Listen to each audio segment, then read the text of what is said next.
জীবে প্রেম করে যেই জন সেই জন সেবিছে ঈশ্বর। কথাটা বা বাণীটা বহু পুরনো। আজকালকার দিনে এই বাণীটাই সবাই ভুলতে চলেছে। আচ্ছা বলো তো, এই বাণীটা কার লেখা? কমেন্টে জানিয়ে যেও। এই বাণীটার অপব্যবহার প্রচুর দিন ধরে হয়ে আসছে সোশ্যাল মিডিয়াতে।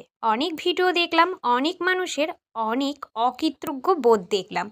কিছু কিছু মানুষ সকাল হলেই আমাদের দোরগোড়ায় আসেন কিছু ভিক্ষার জন্য, আর আমরা সেই মানুষগুলোকে নিয়েই কত খিল্লি করি, কত তাদেরকে নিয়ে কত সমালোচনা করি, কত তুচ্ছভাবে তাদেরকে বাড়ির থেকে তাড়িয়ে দিই। আচ্ছা, তোমরা কি কেউ ভেবে দেখেছো, তাদের যদি সত্যি খাবার জন্য দুটো অন্ন থাকতো আর পকেটে দুটো খাবার কেনার মতো পয়সা থাকতো, তাহলে কি সত্যি তারা আমাদের দোরগোড়ায় আসতো? এই সমস্ত মানুষদের মধ্যেই হয়তো ভগবান বাস করেন, আর ভগবানই হয়তো তোমার বাড়িতে এই সমস্ত মানুষের রূপ নিয়েই কখনো না কখনো চলে আসেন। যদি এমনটা হয় যে স্বয়ং ভগবান এসছেন, তখন কি পারবে তাদের তুচ্ছ তাচ্ছিল্য করতে?